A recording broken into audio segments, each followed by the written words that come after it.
Hello, this is Paul from Outback Adventures in Cyprus again. Many of you are going to have to fly into Paphos, perhaps. I think both Ryanair and EasyJet at great prices. And we're just going to head west on the coastline sort of here. There's no E4 signs yet, but it's pretty straightforward. They even gave me a map that shows the E4 trail. So let's check it out. It's about a kilometer down the sidewalk there, heading west to get your first E4 sign on the beach. And now I think we got a track here that's going to go along the beach until you reach the river where you start heading north. Nice grassy spot right next to the waves. Might be good for emergency bivvy if you had to.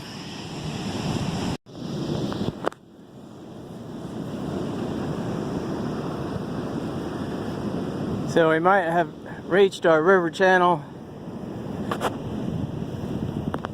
Most rivers nowadays don't really flow out to sea. It's just been crazy wet lately. So let's see if I can find a way around this mess without getting my feet too muddy. So yeah, we've got arrows going left to Episkopi, and Paphos, and then the small E4 heading to the right. Let's go right and see what we find. So I just followed the signs for our church, came down to the bottom of the river valley here, and yeah, probably not wise to pass the day, but the trail of the road is just right over there. That's E4 heading up the river valley, and normally you won't have any problem at all following it to your next stop. Well, it was going so well. Nice concrete road. And now we're down to here. The road is apparently under about a foot of mud.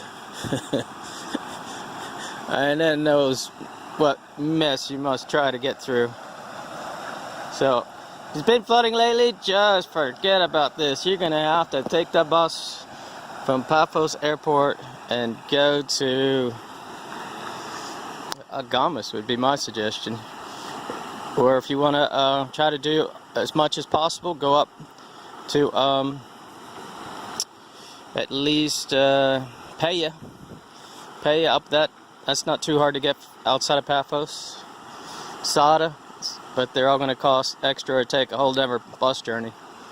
So, oh well.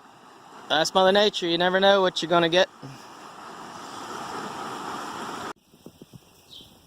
My holiday home. Just need to fix it up.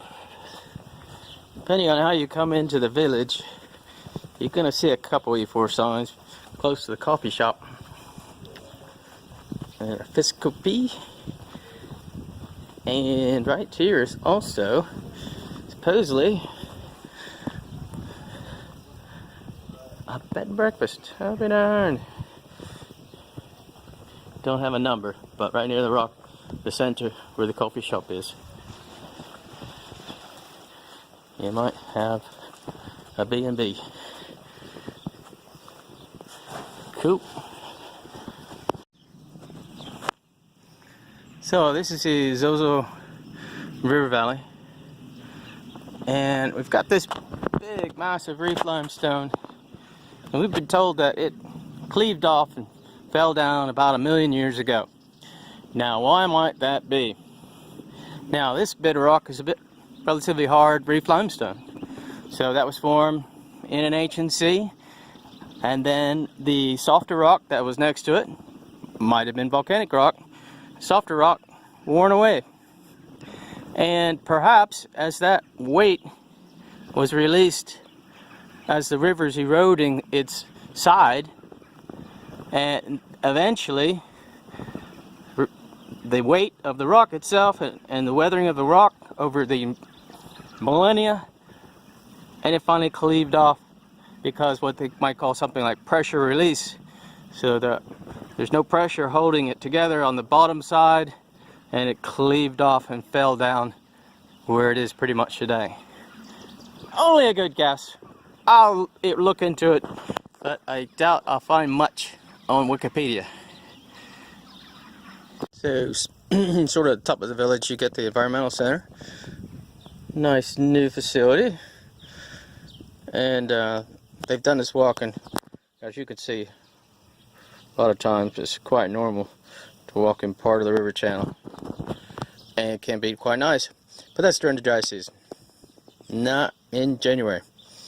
Don't even think about it. So just down from this nice new center here, I'm sure they have plenty of amazing information. There's another possible lodge combination going west on the main road called the Mountain Lodge. We'll see if we can get you a phone number for that. It's a little bit out of the village, but still pretty close.